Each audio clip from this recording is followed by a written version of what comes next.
ఈ రోజు పిల్లలు తల్లిదండ్రులతో ఎలా మాట్లాడుతున్నారో చూస్తే హృదయం నొప్పిస్తుంది.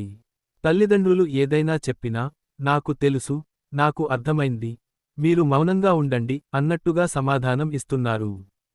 కానీ ఒకసారి ఆలోచించారా, మీరు నడవలేని రోజుల్లో ఎవరు చేత పట్టుకుని నడిపారు? మీరు మాటలు పలకలేని రోజుల్లో ఎవరు అర్థం చేసుకున్నారు? అదే మీ తల్లిదండ్రులు.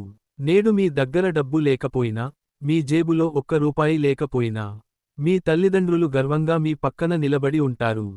కానీ రేపు మీరు ఎంత సంపాదించినా, వారిని గౌరవించకపోతే, ఆ డబ్బుకి విలువ ఉండదు.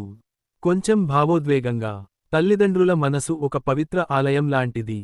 వారి హృదయం నుంచి వచ్చే ఆశీర్వాదం కంటే గొప్ప సంపద ఏదీ లేదు. అది కోల్పోతే, ఏ సంపాదన, ఏ విజయమూ మనకు శాంతి ఇవ్వలేవు. కాబట్టి పిల్లలారా, మాటలతో వారిని గాయపరచకండి. ప్రతిరోజు వారికి గౌరవం చూపండి. చివరికి మనం ఈ ప్రపంచంలో వదిలి వెళ్ళేది డబ్బు కాదు, తల్లిదండ్రులు ఇచ్చిన ఆశీర్వాదమే.